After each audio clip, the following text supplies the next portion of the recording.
السلام علیکم۔ آج کی جو کرائم سٹوری ہے اور عدالتی فیصلہ ہے اس کی ہم بات کرتے ہیں۔ پاکستان میں جو سائبر کرائمز کے حوالے سے جو ہے وہ بہت زیادہ مسائل پیدا ہوئے ہیں۔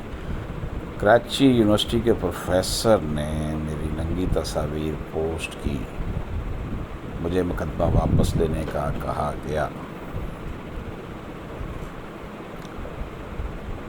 کراچی کی ٹرائل کورٹ میں سائبر کرائم کے ایک مقدمے کی سماعت ہوئی اور ایف آئی اے نے اس کیس کو اسسٹ کیا عدالت کو، لیکن اس کو 6 سال گزر گئے۔ موبائل، ماڈرن کمپیوٹر سب کچھ جائے وقوع پر جو پروفیسر ہے فرحان کامرانی، ان کے گھر پر چھاپہ مار کر حاصل کی۔ 6 برس کے بعد عدالت نے کیس میں کراچی یونیورسٹی کے شعبہ نفسیات سے منسلک رہنے والے اسسٹنٹ پروفیسر ڈاکٹر کامرانی کو مختلف الزامات ثابت ہونے پر 8 برس قید کی سزا سنائی۔ ڈسٹرکٹ اینڈ سیشن جج نے اس مقدمے کا فیصلہ سنایا۔ عدالت نے انہیں پروہیبیشن آف الیکٹرانک کرائم 2016 کے سیکشن 21 کسی شخص کی عزت مجروح کرنے پر تعزیزات پاکستان کی دفعہ 419 میں دھوکہ دہی کا جرم ثابت ہونے اور تعزیزات پاکستان کی دفعہ 500 میں کسی کی بدنامی کا سبب بننے کا جرم ثابت ہونے پر بالترتیب 3 اور 2 سال قید کی سزا سنائی۔ عدالت کا فیصلہ 29 صفحات پر مشتمل ہے، جس میں کہا گیا کہ مجرم کو 10 لاکھ روپے جرمانہ بھی ادا کرنا ہوگا۔ اس موقع پر جو خاتون ہے اس کے وکیل کا کہنا تھا اگر جس میں وقت زیادہ لگا لیکن مجرم کو سزا ہوئی۔ کیس کا فیصلہ آنے کے بعد متاثرہ خاتون نے کہا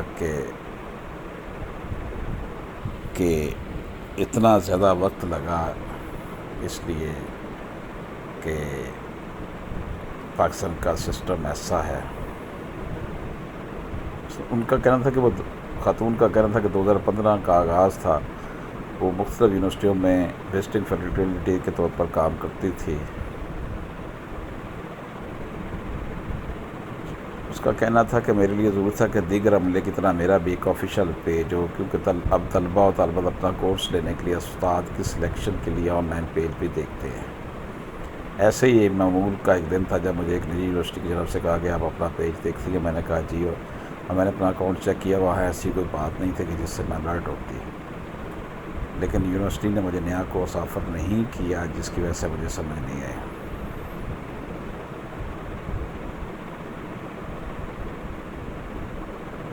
اس نے کہا، ان کا کہنا تھا کہ نازیبہ ٹائٹل کے ساتھ میرا نام لکھا گیا تھا فیس بک پر۔ جب میں نے کلک کیا تو اس میں فوراً تصاویر تھی اور ساتھ میں نازیبہ کومنٹس تھے۔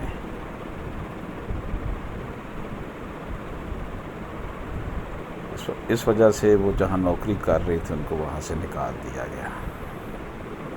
دوستو، پاکستان میں اس حوالے سے صورتحال کافی تکلیف دہ ہے، لیکن میں ایک بات سمجھتا ہوں کہ ایف آئی اے کے کام میں بہت زیادہ جو ہے وہ اب تیزی آئی ہے اور سائبر کرائم کے حوالے سے کافی جو ہے وہ بہتر پیش رفت ہوتی ہے۔